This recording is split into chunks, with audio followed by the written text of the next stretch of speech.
Muchas veces hablamos acerca de la oración. La Biblia menciona la oración constantemente. Hay personas que tienen de alguna manera dichos como en la oración hay poder. Se hacen comparaciones como la respiración, lo que la oración es al cristiano es lo mismo que la respiración es al cuerpo humano. La oración es algo muy importante, pero muchas veces no tenemos en cuenta la oración de intercesión. Y cuando se habla de la oración de intercesión, sí que de pronto hay más malos entendidos, porque hay personas que asumen, yo no tengo cómo hacer que Dios me escuche, entonces a usted Dios sí lo oye, interceda por mí. Tenemos como un concepto equivocado de que hay personas que sí tienen ese poder para interceder y otras que no lo tienen.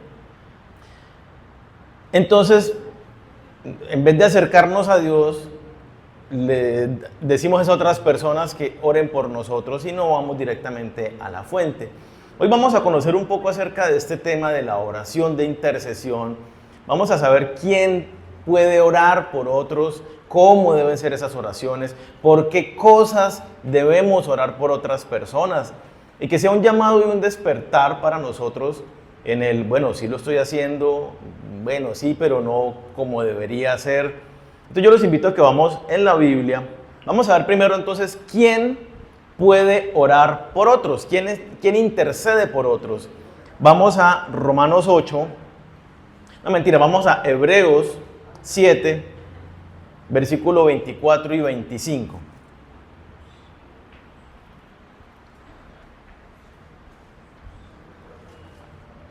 Para los que están tomando notas, Romanos 8:34 nos dice más o menos lo mismo que vamos a leer en Hebreos, pero pues con otras palabras, pero en el fondo es lo mismo. Dice Hebreos 7:24, mas hablando de Jesucristo, por cuanto permanece para siempre, tiene un sacerdocio inmutable que no cambia, por lo cual puede también salvar perpetuamente a los que por él se acercan a Dios, viviendo siempre para interceder por ellos. ¿Quién intercede por los creyentes? Jesucristo. Jesús está siempre intercediendo por ellos. Este pasaje nos habla de la faceta de Jesucristo como sumo sacerdote. El sacerdote en el Antiguo Testamento tenía la función de interceder por el pueblo delante de Dios. El sacerdote era el que llevaba las peticiones, las necesidades delante de Dios. El sacerdote era el que presentaba el sacrificio del corderito para el perdón de los pecados del pueblo. Esa era la labor principal del sacerdote, del sumo sacerdote inclusive. Aquí está hablándonos en el libro de Hebreos acerca de que Jesús es mucho más sacerdote que el sumo sacerdote del Antiguo Testamento. No vamos a hablar del sacerdocio porque no es el tema que estamos, pero nos está presentando a Jesús como el perfecto sumo sacerdote y nos dice que la labor de mediador entre el pueblo y Dios la sigue haciendo tanto para salvación en el perdón de los pecados, para los que nos acercamos a Dios por medio de Jesucristo como el único camino de salvación, pero entonces dice que Él intercede por nosotros. Y aquí nosotros tenemos que recordar cualquier cantidad de imágenes que se nos vienen a la cabeza cuando hablamos de Jesús, como por ejemplo el buen pastor. Jesús es el buen pastor y nosotros, los creyentes, somos las ovejas. ¿Qué hace el buen pastor con las ovejas? Las cuida, vela por ellas. Esa intercesión es Jesús teniendo ese cuidado de nosotros. Ascendió a los cielos, está sentado en el trono de Dios, intercede por nosotros, cuida de nosotros. Muchas veces como que nos sentimos ahí, como desamparados, pero mientras seamos ovejas del rebaño de Dios, Jesús se mantiene intercediendo por nosotros. En Juan capítulo 17, todo el capítulo no lo vamos a leer, pero si quieren leer el versículo 20, en su casa pueden leer todo el capítulo 17, es una oración de intercesión completa. Jesucristo eleva esta oración al Padre, está intercediendo por sus discípulos. Y el versículo 20 dice específicamente: mas no ruego solamente por estos, sino también por los que han de creer en mí por la palabra de ellos. Es decir, por nosotros. Esta oración que está elevando es por todos aquellos que hemos venido creyendo por la palabra de los discípulos de Jesús. Y nos convertimos en discípulos y oramos y predicamos el evangelio, y esos otros también reciben esa oración de Jesús. Jesús intercede por nosotros, lo hacía en vida y ahora que está en el trono, igual resucitó, sigue intercediendo por nosotros, por la iglesia. Entonces, tenemos al primero que intercede. Vamos al segundo, Romanos 8, versículo 26 y 27. Dice, ¿lo tienen? Romanos 8, versículo 26 y 27. Dice: y de igual manera, el Espíritu nos ayuda en nuestra debilidad, pues ¿qué hemos de pedir como conviene? No lo sabemos. Pero el Espíritu mismo intercede por nosotros con gemidos indecibles. Mas el que escudriña los corazones sabe cuál es la intención del Espíritu, porque conforme a la voluntad de Dios intercede por los santos. Tenemos aquí al segundo intercesor, parte de la Trinidad, ¿no? Dios Hijo y Dios Espíritu Santo intercede por nosotros. Y hay algo bien bonito, y es que el Espíritu conoce, si vemos el contexto, está hablando de que el Espíritu conoce lo profundo del hombre. Cosas que tal vez nosotros ni siquiera somos conscientes que estamos fallando, actitudes que de repente tenemos, planes, metas que tenemos, que no son conformes a Dios y no nos hemos dado cuenta, el Espíritu Santo sí lo nota. Y entonces dice que intercede por nosotros conforme a la voluntad de Dios. ¿Qué sería ser dirigidos por el Espíritu Santo en esta oración conforme a la voluntad de Dios? Es cuando vivimos llenos del Espíritu Santo y somos dirigidos en nuestras oraciones en humildad, como plantea el pasaje. Yo no me las creo que sé orar mucho, más bien con humildad digo, yo no sé orar como conviene. Señor, ayúdame a orar, a saber cómo orar, con humildad. Y en humildad el Espíritu Santo nos guía conforme a la palabra de Dios. Nuestras oraciones son guiadas en esa intercesión del Espíritu Santo cuando nosotros estamos orando conforme a la voluntad revelada de Dios en la Biblia. Y nosotros lo vemos claramente cuando se habla del Espíritu Santo allí en Juan capítulo 14, 16. Se nos dice que el Espíritu Santo es el que nos guía a la verdad de las Escrituras. Dice que es el que nos recordará todas las cosas que Jesucristo nos ha enseñado. Una vez más, las Escrituras. El Espíritu Santo nos guía en oración conforme a la verdad de Dios. Ahora bien, el que se dice ser creyente, pero no estudia la Biblia, probablemente sus oraciones, esa intercesión del Espíritu Santo, se va a ver bastante cortada, porque el Espíritu Santo ora conforme a la voluntad, es conforme a las Escrituras. Entonces, tenemos dos que interceden por nosotros, el Hijo y el Espíritu Santo. ¿Será que alguien más intercede por nosotros? ¿O alguien más puede interceder aparte del Hijo y el Espíritu Santo? Vamos a mirar, de esto hay demasiados versículos, no los vamos a tomar todos, pero sí vamos a ver algunos cuantos. Efesios 6, versículo 18.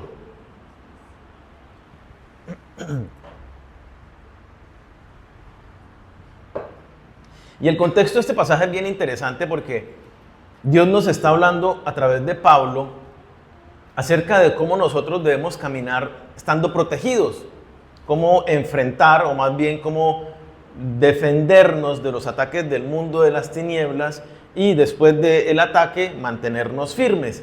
Entonces nos está hablando de protección, de cómo nos protegemos, y termina justamente este pasaje que habla de la armadura de Dios con el versículo 18, donde dice: orando en todo tiempo, con toda oración y súplica en el Espíritu, y velando en ello con toda perseverancia y súplica por todos los santos. Es un pasaje donde nosotros encontramos el mandato que se nos da de estar orando. A los creyentes se nos da un mandato de orar. ¿Por quiénes? Por los otros creyentes. Entonces yo lo voy a invitar a que mire a su alrededor, mire atrás, mire al lado, mírense entre todos. Volteen su cara, mírense. Bueno, y al que le cae medio no tan bien, no creo que a nadie le caiga mal a nadie, pero también mírelo y diga, el Señor me manda a orar por ellos. Por cada uno de ellos el Señor me manda a orar. Y no solamente me manda a orar así nomás. Fíjese que dice, orando cada cuánto. En todo tiempo. No es por allá cada año y si esto que me acuerdo, ay, yo no he orado por fulanito. No, orando en todo tiempo. ¿Con qué clase de oraciones? Dice, con toda oración. Con toda oración. En el Espíritu, ¿no? Una vez más nos vuelve a decir que las oraciones nuestras deben ser en el poder del Espíritu Santo, en la llenura del Espíritu Santo, en la rendición al Señor dependiendo del Espíritu Santo. Hay un mandato de orar. Y si nosotros recordamos, por ejemplo, el Padre Nuestro, enséñanos a orar y Jesucristo, listo, cuando oren, oren de esta manera. Nada más el nombre ya nos dice que la oración no es personal, sino que es intercesora. Padre nuestro que estás en... venga a nosotros tu reino. Perdónanos nuestras ofensas. O sea, yo estoy involucrando a mis hermanos. Señor, perdona a fulanito, a este otro, a este otro. Perdónanos. Danos el pan de cada día. No solamente es yo pido por mi necesidad financiera, por mis asuntos laborales, sino por los de mis hermanos en la iglesia. No nos dejes caer en tentación. A todos, Señor. Yo soy tentado y mis hermanos también son tentados. Líbranos del mal. Todos estamos siendo atacados por el enemigo. Señor, guárdanos. Y es un poco el sentido de lo que veíamos en Efesios. Nosotros tenemos que cuidarle las espaldas a nuestros hermanos. ¿De quién depende que nosotros nos mantengamos más firmes en la fe, que no caigamos en las tentaciones, que seamos guardados del enemigo? ¿Sabe de quién depende? Mire a los que están al lado suyo. Así que si usted ha estado cayendo mucho en la tentación, probablemente no están orando por usted. Es la realidad de lo que Dios nos plantea en su palabra. Ciertamente hay ocasiones, hay momentos donde hay oraciones muy personales, muy íntimas, pero la oración por los demás debe estar siempre en nuestros labios, eso es lo que está diciendo allí el pasaje. Siempre en los creyentes. Por eso nos dice el pasaje en Efesios, orando en todo tiempo. Todo cristiano, todo creyente es un intercesor. Si usted no se consideraba, si no se veía a usted mismo como un intercesor, como alguien que tiene ese poder de parte de Dios para velar por la vida de otra persona, entiéndalo hoy. Todo creyente, toda persona que se ha acercado a Dios por medio de la fe en Jesucristo, es llamado a ser un intercesor. Ya vamos a ver por muchas cosas. Aquí en este pasaje nos habla de los hermanos. Entonces, Dios no solamente nos manda a que seamos intercesores, Dios busca esos intercesores. Vamos por favor en Ezequiel, capítulo 22, vamos a leer solamente el versículo 30. Ustedes en la casa si quieren pueden leer todo el contexto, yo se los voy a comentar más o menos.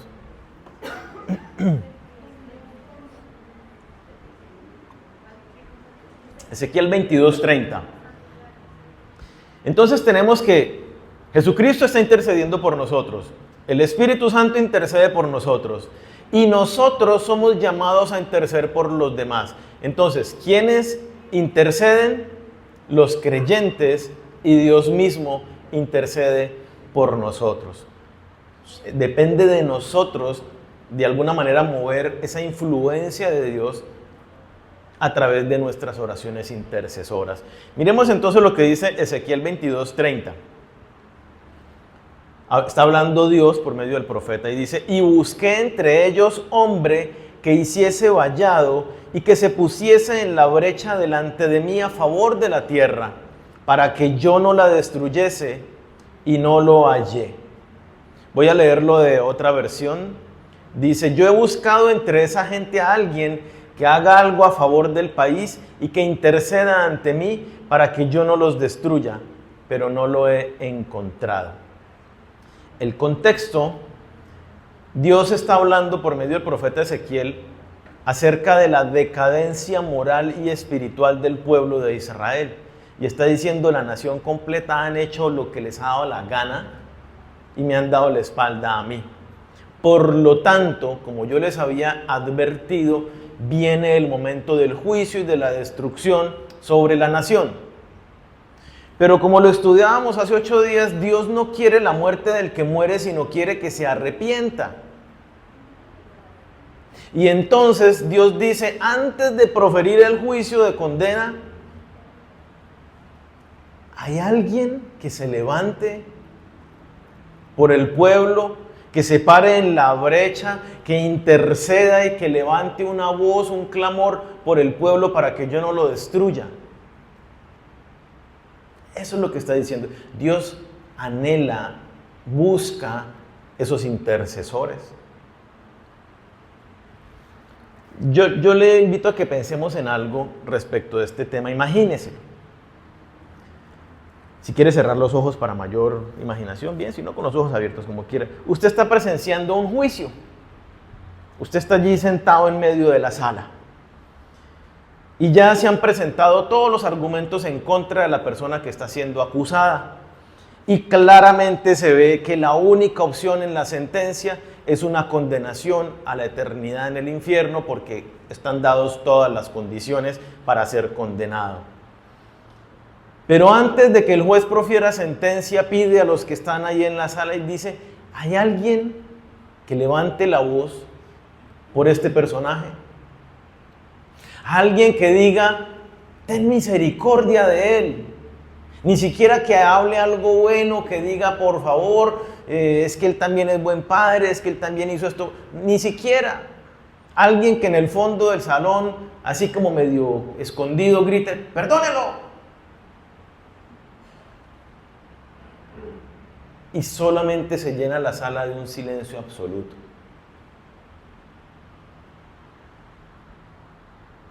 Eso es lo que está pasando actualmente. Dios está buscando, toda persona que está sin Cristo está caminando con esa sentencia. Y Dios está buscando a alguien que se pare por esa persona que está caminando una condenación sin Cristo, para que diga: Señor, úsame para predicarle el Evangelio. Señor, atráelo a ti.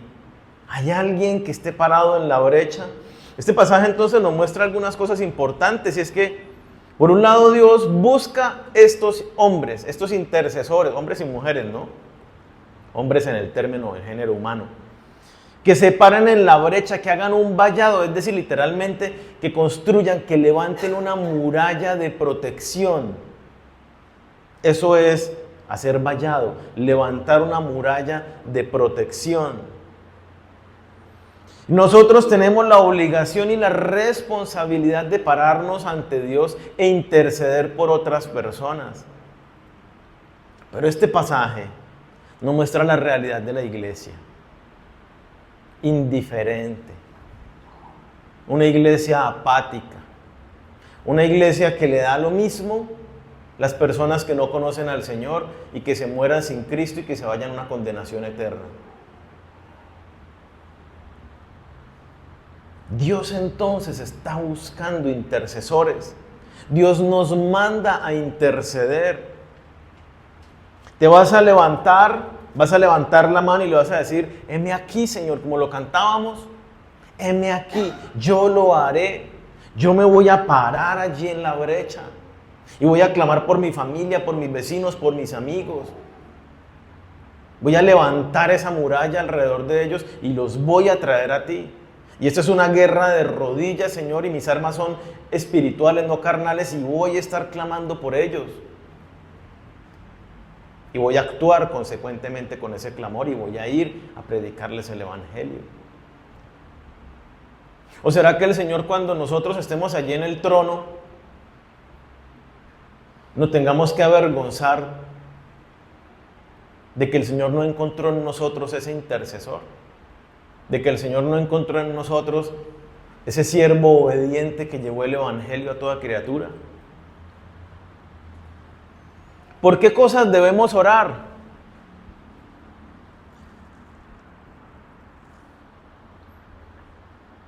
Hay varias cosas por las que debemos orar, pero una de esas pareciera como abstracta, como no es una causa en particular con una persona.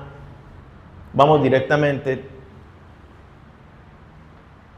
Primera de Timoteo, capítulo 2, versículos 1 y 2.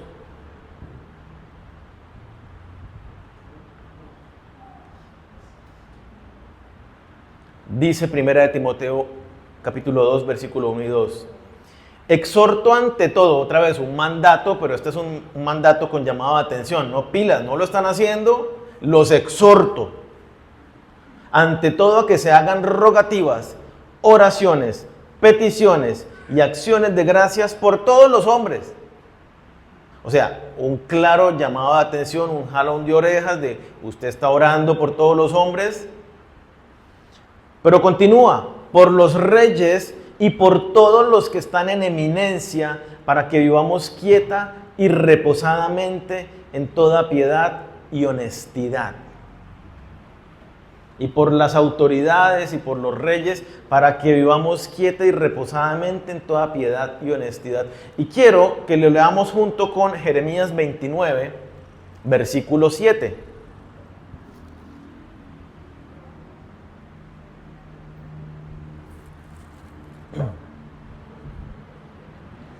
Dice, Jeremías 29, 7, dice, y procurad la paz de la ciudad a la cual os hice transportar, y rogad por ella a Jehová, porque en su paz tendréis vosotros paz. Y si nos damos cuenta, aquí la ciudad de la que está hablando es cuando fueron deportados al imperio babilónico, donde estaba todo el pecado del mundo y todo lo que fuera. Esta es la orden que Dios les da al pueblo de Israel. Procuren la paz de la ciudad a la cual os hice transportar y rogad por ella. ¿Cuál es el mandato de Dios? Nosotros, ¿por qué tenemos que orar? Por la ciudad, por la nación, por las autoridades. ¿Y para qué tenemos que orar por la nación, la ciudad, las autoridades? Para que vivamos quieta y reposadamente, y como más dice, en piedad y honestidad. Y luego Jeremías nos dice, para que vivan en paz. Y entonces uno, cuando lee estos pasajes, tiene que hacerse la pregunta, o por lo menos yo me la hago, procuro siempre ir a la Biblia de manera reflexiva, como tendríamos que hacerlo todos. Y entonces miro mi entorno social. ¿Ustedes qué dicen? ¿Estamos viviendo quieta y reposadamente en toda piedad y honestidad? ¿Estamos disfrutando de esta paz que habla el Señor? Y claramente tenemos que decir, no, Señor, no estamos viviendo de esa manera. Entonces algo está pasando. Y entonces uno tiene que mirar hacia adentro, porque Dios nos está diciendo que depende de nosotros, el pueblo de Dios, que elevemos nuestras oraciones por todo esto. Entonces quiere decir que el pueblo de Dios no está elevando sus voces, clamando al Señor por la nación, por la ciudad, por las autoridades. Es más, he escuchado a montones de cristianos hablando terriblemente y pestes, pero mal, así con odio prácticamente, de las autoridades del país y del gobierno.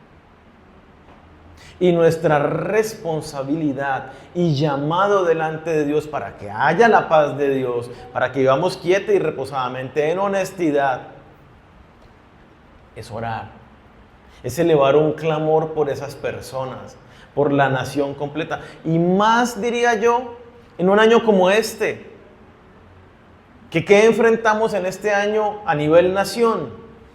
Enfrentamos varias elecciones. ¿Y qué clase de país anhelamos nosotros? Necesitamos doblar rodillas y clamar a Dios para que se haga su voluntad en nosotros. Que Dios tenga misericordia de nosotros como nación. Que Dios ponga la autoridad que Dios sabe que va a hacer conforme a su voluntad. Que va a guiar a Colombia por caminos de paz, de prosperidad, conforme a la verdad de Dios. Que nos dé sabiduría para saber por quién elegir y por quién votar. Hay que clamar al Señor, porque en la paz de la ciudad, en la paz de la nación donde nosotros vivimos, es donde nosotros tendremos paz o no la tendremos. Rogad pues a Dios por ello. Entonces, por favor, necesitamos nosotros levantar nuestras voces todos los días. Es urgente lo que se necesita. Nosotros no lo hacemos, pero sí hemos visto algunos políticos haciendo y tomando posesiones en sus cargos con actos de brujería. Ellos lo hacen abiertamente y nosotros los creyentes ni siquiera en lo secreto. Necesitamos levantarnos y clamar al Señor por todos estos asuntos. No es que los cristianos no se meten con la política, es un mandato de Dios. Vemos nosotros en la Biblia, por ejemplo, algunos personajes levantando la voz por una ciudad. ¿Se acuerdan de Abraham? ¿Qué hizo Abraham cuando Dios le dijo? Va pasando Dios, se encuentra con Abraham y le dice, voy de camino a destruir Sodoma y Gomorra. Uy, pero ¿cómo así? Sí, toda la voy a destruir por completo. Uy, pero Señor, y entonces Abraham empieza a interceder por los habitantes de la ciudad. Y Señor, ¿qué tal que haya 50 justos?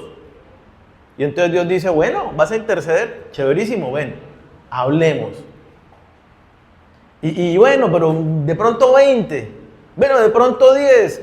Y en esa conversación donde Abraham está intercediendo para que Dios no destruya la ciudad, se da cuenta que en realidad no hay ninguno, no hay ni un solo justo. Pero Dios, por misericordia con Abraham, dice, yo le rescato a su sobrino.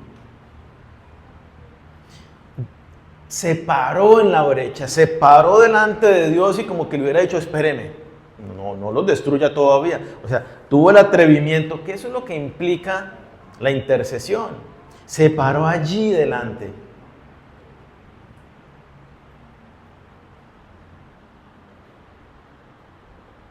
Vemos también a Daniel, lo estudiamos hace unas semanas, vemos también a Daniel allí en el capítulo 9, orando. Y entonces dice, yo empecé a hacer un ayuno que le duró 3 semanas.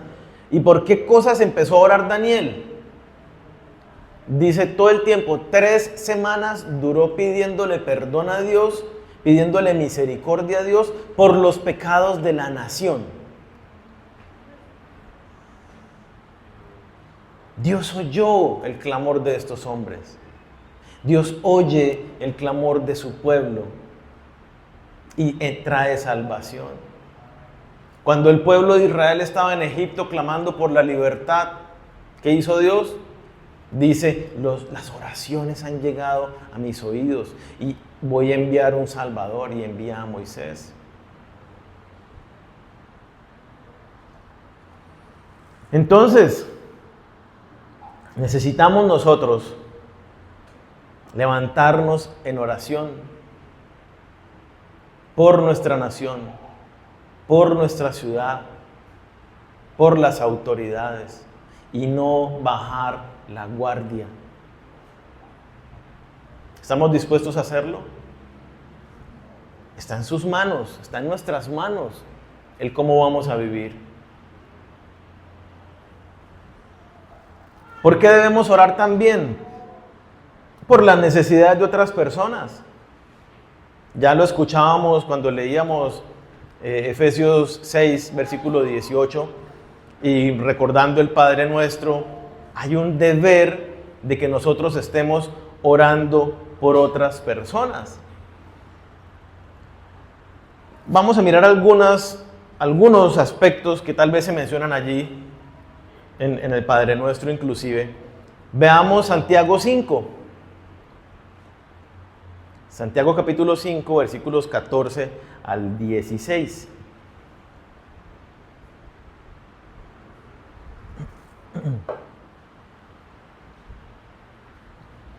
¿Está alguno enfermo entre vosotros? Llame a los ancianos de la iglesia y oren por él, ungiéndole con aceite en el nombre del Señor. Y la oración de fe salvará al enfermo. Y el Señor lo levantará, y si hubiere cometido pecado, le serán perdonados. Confesaos vuestras ofensas unos a otros, y orad unos por otros, para que seáis sanados. La oración eficaz del justo puede mucho. Aquí nos presenta una situación bien bonita, y es, ¿por qué cosa debemos orar de las personas? Por sanidad, por la salud de los demás. Ahora bien, aquí hay dos extremos, ¿no? Hay algunos que oran de manera indebida. Te declaro sano en el nombre de Jesús, eres sano en este momento, ya en el nombre de Jesús, y punto. Y el Señor te ha sanado. El Señor me muestra que está siendo sanado. Como lo hemos visto en televisión pública, de personas que decían, este personaje que tiene cáncer, el Señor me muestra que te está sanando, que tú te vas a levantar, y que no sé qué, murió a los días después de eso. Este es un extremo que no es adecuado en la oración. A menos que el Señor realmente le esté mostrando, y sería muy difícil que lo haga, que lo puede hacer, pero no es para nada común, dale, con toda libertad. Pero nuestras oraciones, y lo encontramos en 1 de Juan capítulo 5, versículos 14 y 15, que nuestras oraciones deben ser conforme a la voluntad de Dios. Y entonces, el otro extremo es que las personas dicen, no, pero es que yo no oro, ¿qué tal que yo ore por sanidad y el Señor no lo sane? Entonces, ¿qué oyo mal? Porque qué vergüenza, si no lo sanó, es porque yo no tengo el suficiente poder. O porque malinterpretamos la frase que se dice allí, mi fe no es suficiente para sanarlo. Y no hace referencia a esa clase mística, de fe mística, sino es, si yo creo que Dios puede sanar a la persona, esa es una oración de fe. Dios puede hacerlo. Mal haría yo en decir, Dios no lo va a sanar, Dios no puede sanar, y orar por sanidad. Se refiere a eso. Yo debo creer que Dios puede hacerlo para orar por ello. Pero la oración, el que sana es Dios, no la fe de la persona. Es Dios el que tiene el poder para sanar. Y Dios es soberano, y Él hace todo, como nos dice la Escritura, conforme a su soberana voluntad, conforme a su plan y su propósito. Tal vez el plan en medio de una enfermedad es probar mi fe, y por eso no me quita la enfermedad. O es que yo me ponga las pilas y realmente vuelva mis ojos a Dios y me aparte de un poco de idolatría que estaba practicando en mi vida. Entonces es más importante que Dios cumpla sus propósitos con cada situación antes de que se cumpla mi voluntad. Entonces, no es garantía que una oración, por más fe que le ponga, vaya a sanar a una persona. Pero nuestras oraciones son parte del proceso. Dios manda que yo ore por otras personas para que se sanen. Ahora bien, Dios entonces puede decir, si no ora por sanidad, pues no lo sano. Yo lo quiero sanar. Para eso les dije, oren por los enfermos. Pero si no están orando por los enfermos, pues yo no voy a orar. ¿Por qué? Porque Dios demanda de nosotros obediencia. Y es parte del proceso de lo que Dios quiere de nosotros. Entonces, es muy importante que oremos por los enfermos. Fulanito está enfermo. Ay, sí, yo voy a orar. Ore de una vez. Y ore por sanidad. Pero clame también la voluntad de Dios. Ese es un aspecto por el cual debemos orar. Usted ha orado por sanidad, no tienen que hacer confesión aquí, pero le pregunto, ¿usted ha orado por sanidad de otra persona? Hago una anotación importante. Dice, y únjanlo con aceite. Entonces este versículo muchas personas lo toman sacándolo fuera del contexto y sin entender qué quiere decir, como que hay que ungir las personas con aceite porque eso tiene un poder especial y los sana. La unción en aceite no tiene ningún poder. El aceite en el tiempo de Jesús, en el tiempo que fue escrita la Biblia, era un ungüento medicinal. Era como hoy en día, vamos a orar por fulanito que se raspó, entonces le echamos, no sé, mertiolate, no sé qué exista. Le aplicamos un ungüento, Big Vaporub, entonces en el pechito para que respire y se sane más prontamente. Eso es lo que quiere decir el contexto de únjanlo con aceite, es porque era el ungüento medicinal de la época. No es porque tenga nada místico o un poder en ello de ninguna manera. Quería hacer la claridad. Otra cosa por la cual debemos nosotros pedir, interceder, es, lo encontramos en Éxodo 32, por ejemplo. Éxodo 32.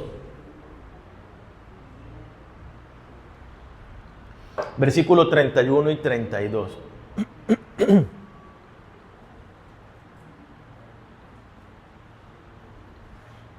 Dice, Éxodo 32, versículos 31 y 32. Dice, entonces volvió Moisés a Jehová y dijo, ahorita les pongo el contexto, te ruego pues, este pueblo ha cometido un gran pecado, porque se hicieron dioses de oro, que perdones ahora su pecado, y si no, ráeme ahora de tu libro que has escrito. Nos acordamos, está Moisés en el monte de Jehová, allí recibe la ley, 40 días, y cuando baja se encuentra al pueblo celebrando adoración a un ídolo que se construyeron un becerro de oro. Y entonces destruye el becerro, destruye las tablas, hay una mortandad en el pueblo, y pues claramente Dios tiene juicio sobre el pueblo, porque ¿cuál era el primer mandamiento?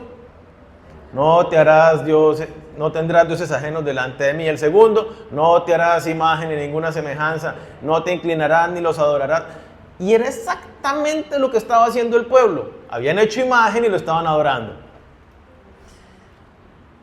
Y entonces se vuelve Moisés delante de Dios y le dice, por favor, ¿cómo dice? Perdónalos. Han cometido gran pecado. Perdones el pecado de tu pueblo, Señor. Perdónalos. Es más, se la juega toda Moisés. No sé si lo notan allí.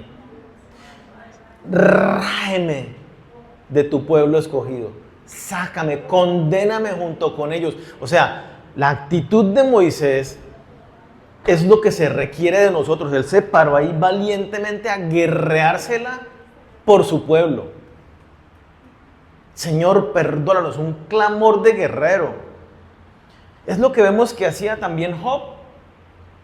Job, capítulo 1, vemos que Job todos los días intercedía delante de Dios por sus hijos. Entonces plantea ahí el capítulo de Job, dice, por si de pronto han pecado contra Dios. Y entonces Job todos los días estaba clamando por sus hijos para que Dios los perdonara. Más adelante en el libro de Job, clama por sus amigos, porque llegan los amigos, ¿no? Elifaz y no me acuerdo los nombres de los otros, llegan ahí a visitar a Job y empiezan a decirle cosas de Dios. Y resulta que en todo el libro, en todo el diálogo y argumentación de Job, Job no pecó, pero los amigos sí.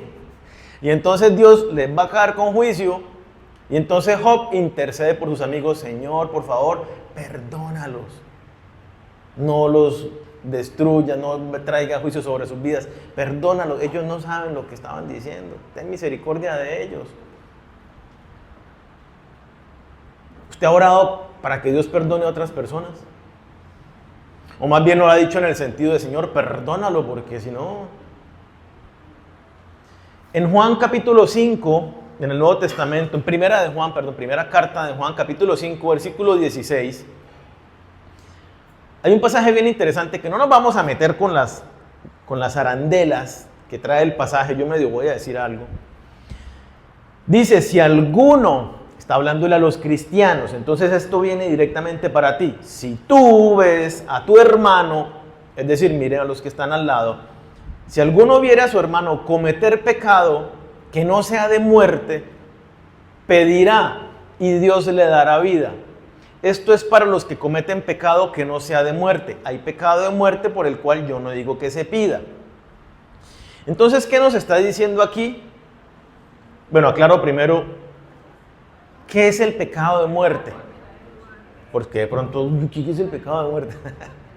Entonces aclarémoslo primero. El pecado de muerte, pongámosle que el consenso está dividido, no hay claridad entre los teólogos respecto de cuál es precisa y exactamente la definición que quería decir Juan al decir pecado de muerte. Pero parece que el consenso más, el entendimiento más adecuado de este pasaje es: básicamente el único pecado que es de muerte es aquel pecado donde la persona rechaza a Dios, donde no confiesa a Jesús como Señor y Salvador, donde trata al Espíritu Santo como lo habla antes en la Biblia, acerca de que la blasfemia contra el Espíritu Santo. Aquí entonces el consenso es más bien que el pecado de muerte es cuando una persona, pues, pongámoslo en otras palabras, ya no cree en Dios, ya sea Padre, Hijo y Espíritu Santo, y por lo tanto sí o sí está condenado a muerte.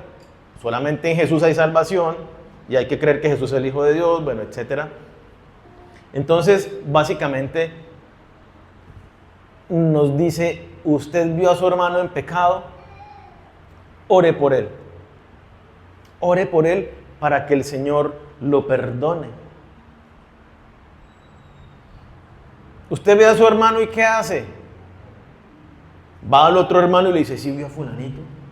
Y lo vi con Nikon, estaba haciendo no sé. Y empieza más bien a murmurar respecto de aquel que cayó en la tentación, que cayó en su debilidad, o tal vez su corazón se endureció y pecó adrede.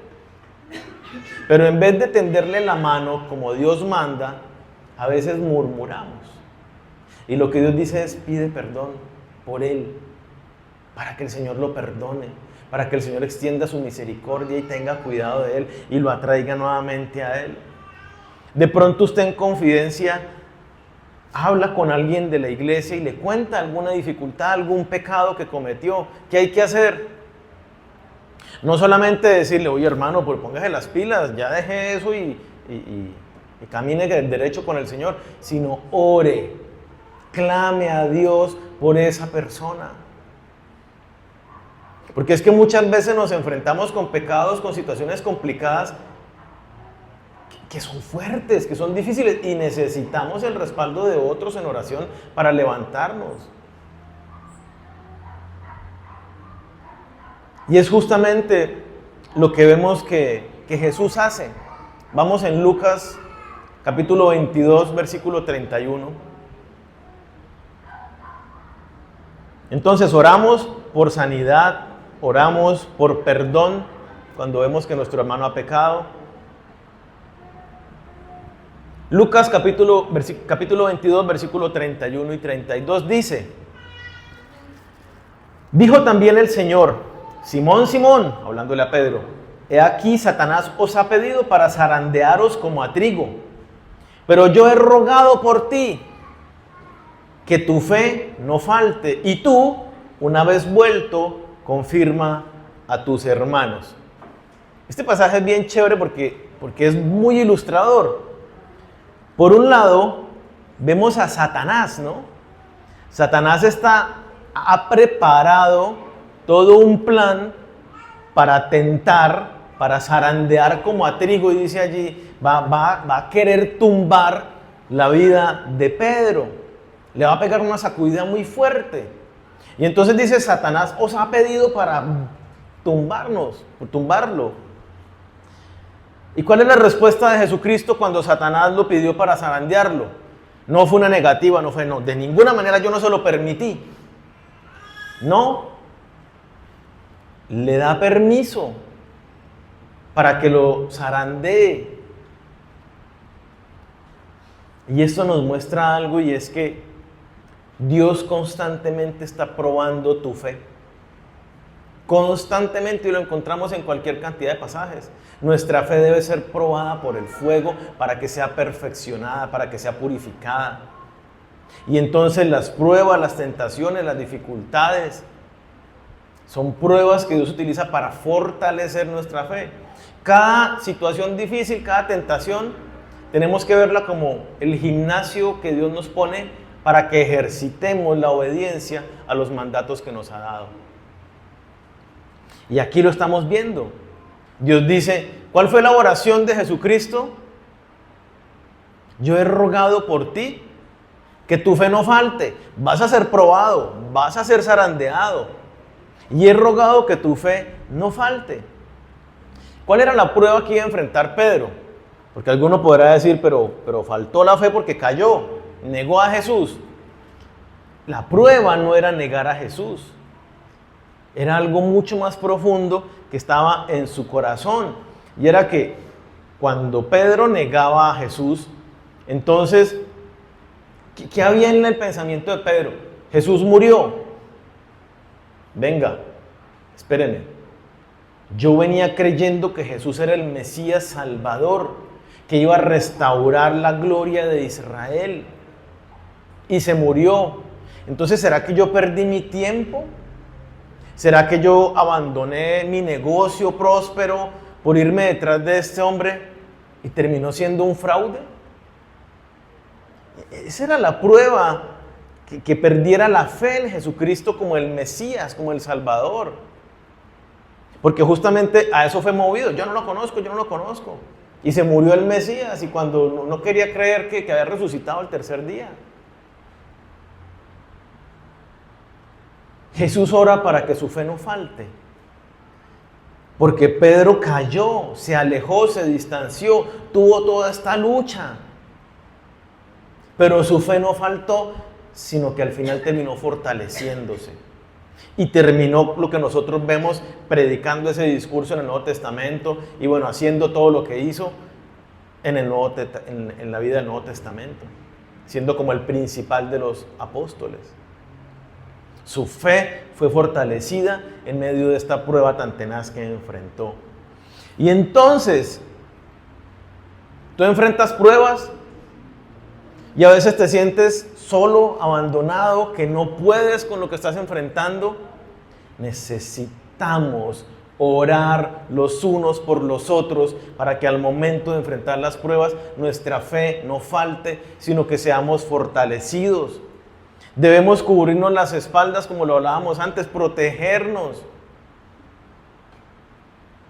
Nosotros tenemos que pararnos como guerreros protegiendo a nuestros hermanos. Porque así como tú eres tentado, los demás también somos tentados. Y enfrentamos pruebas y dificultades.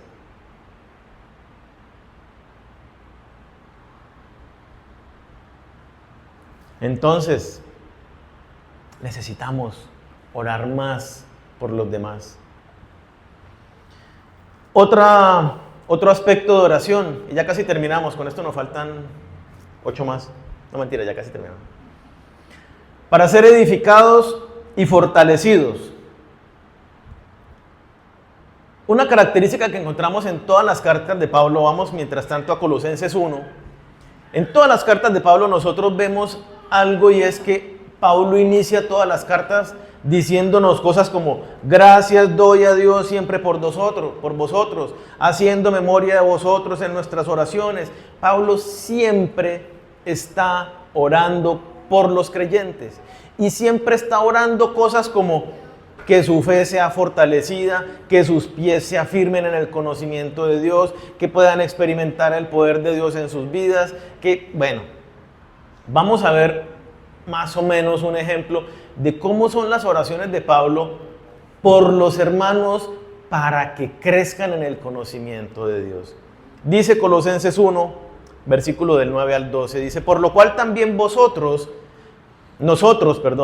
desde el día que lo oímos, no cesamos de orar por vosotros y de pedir que seáis llenos del conocimiento de su voluntad en toda sabiduría e inteligencia espiritual, para que andéis como es digno del Señor, agradándole en todo, llevando fruto en toda buena obra y creciendo en el conocimiento de Dios, fortalecidos con todo poder conforme a la potencia de su gloria, para toda paciencia y longanimidad, con gozo dando gracias al Padre que nos hizo aptos para participar de la herencia de los santos en luz.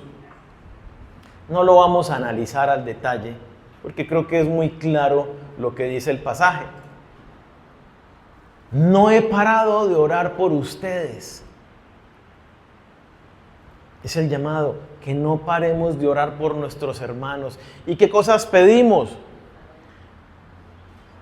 Por conocimiento de la voluntad de Dios. ¿Cómo llega el conocimiento de la voluntad de Dios? A través del estudio diligente, responsable, consistente de las Escrituras. Hay muchos aquí en la iglesia que les cuesta trabajo leer la Biblia. Saben que la deben leer. Han tomado una decisión de leerla, pero les cuesta hacerlo. Entonces roguemos por ello en nuestras oraciones, Señor, que puedan tener las fuerzas, la voluntad para venir delante tuyo y estudiar la palabra, encontrarse contigo a través de tu verdad, que tengan claridad. Ahí dice, conocimiento de la voluntad de Dios a través de sabiduría e inteligencia espiritual, para que anden como es digno del Señor, agradándole en todo, para que lleven una vida de santidad, para que reflejen el carácter de Cristo. Dice, para que lleven fruto en toda buena obra, que estén obedeciendo, predicando el Evangelio, haciendo discípulos, para que crezcan en el conocimiento de Dios. Es decir, que no vayan a la Biblia solamente a decir, a ver qué Dios tiene para mi vida y cómo Dios me va a bendecir, sino que vayamos a la palabra de Dios. Hola Señor, quiero conocerte, quiero descubrirte. Para que se fortalezcan con poder, que la vida creyente sea en el poder del Espíritu Santo, para que sean pacientes, dando gracias por la salvación que han recibido. Oremos entonces los unos por los otros para ese crecimiento y fortaleza espiritual en el conocimiento de Dios conforme a su verdad. Eso implica una intencionalidad en nuestras oraciones. Eso implica que oren también por nosotros, el equipo pastoral, por los líderes. También enfrentamos tentaciones, dificultades, problemas. También necesitamos seguir creciendo en el conocimiento de Dios. Y finalmente, otro de los aspectos sumamente importantes por los que debemos interceder, lo vemos en 2 Tesalonicenses 3, capítulo 1, capítulo 3, versículo 1.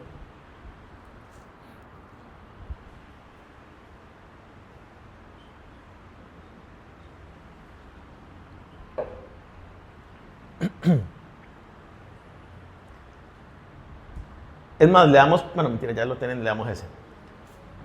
Voy a leer más bien Efesios 6, ténganlo ahí, ya leímos el que les voy a decir ahorita, Efesios 6, 18 y 19. Orando en todo tiempo, con toda oración y súplica en el Espíritu, y velando en ello con toda perseverancia y súplica por todos los santos, es la parte que ya habíamos leído, pero dice luego el 19, y por mí, está hablando Pablo, a fin de que al abrir mi boca me sea dada palabra para dar a conocer con denuedo el misterio del Evangelio. Pablo está diciendo, este es Efesios 6, 19, oren por mí para que yo pueda ir, que se me abran puertas, que yo cuando abra mis labios salga la verdad de Dios, el Evangelio, y otras personas puedan llegar al conocimiento de Dios a través de mí. Eso es lo que está diciendo Pablo. Pero miremos ahora el de 2 Tesalonicenses. Dice, capítulo 3, versículo 1. Finalmente, amados hermanos, les pedimos que oren por nosotros. Oren para que el mensaje del Señor se difunda rápidamente y sea honrado en todo lugar donde llegue, así como cuando les llegó a ustedes.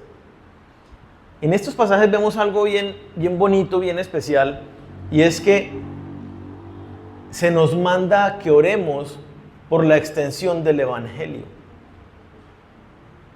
Que oremos por nosotros, la misma iglesia, que tenemos que ir, como vemos la oración en Hechos capítulo 4, donde los apóstoles dijeron: Señor, danos de nuevo para ir y predicar el Evangelio sin temor a las amenazas que nos hicieron las autoridades. Y dice la palabra que Dios llenó el lugar con su presencia, con el Espíritu. Fueron todos llenos del Espíritu Santo y salieron de una vez a evangelizar.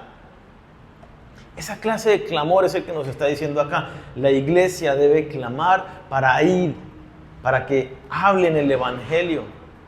Y también dice, para que cuando hablemos el Evangelio, mira lo que dice allí, sea honrado en todo lugar donde llegue, así como cuando le llegó a ustedes. Es decir, la petición de oración es, así como cuando a usted se le predicó el Evangelio, usted creyó, se arrepintió y está caminando hoy por medio de la fe, que de la misma manera cuando prediquemos el Evangelio, los que lo escuchan se arrepientan, depositen su fe en Jesucristo como el único Salvador y sean salvos. Que oremos por la salvación de otras personas, para que Dios quite estorbo en sus pensamientos, las trampas del enemigo. Debemos orar por la evangelización, como lo estamos haciendo ahora por las personas que el Señor nos guió a poner en esos nombres, en esos corazones. Estamos clamando y no paren de orar por esas personas, porque el Señor responde las oraciones. No paren de orar por ustedes mismos. Señor, dame el valor. Yo no he querido hacerlo, no he encontrado el tiempo, me he hecho el loco, he estado muy ocupado, la razón que sea. Ore a Dios: Señor, ayúdame para ir. Dame las fuerzas. Y Señor, prepara sus mentes y sus corazones. Conclusión. La oración entonces no es un ejercicio individual y no es solamente un clamor personal.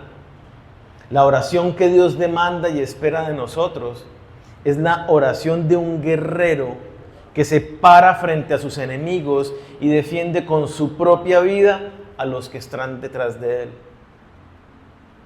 Debemos pararnos nosotros en la brecha e interceder por nuestro país, por nuestra ciudad, por nuestras autoridades. Debemos orar por las necesidades de nuestros hermanos, sanidad, perdón, para que no caigan en tentación, para que se levanten y puedan enfrentar las pruebas como corresponde, para que sean librados del mal, por provisión para sus vidas, para que crezcan en el conocimiento de Dios, para que tengan de nuevo para ir a evangelizar. Y debemos interceder por aquellos que no conocen a Dios, para que sean expuestos al Evangelio y cuando escuchen el Evangelio se arrepientan y respondan con fe. Tú eres llamado de parte de Dios a ser ese guerrero de la intercesión que se levante por otros. Dios te ha dado su poder, la presencia de su Espíritu Santo para que lo hagas. Dios te está buscando en esta mañana. Así que yo los invito a que nos pongamos de pie, vamos a orar.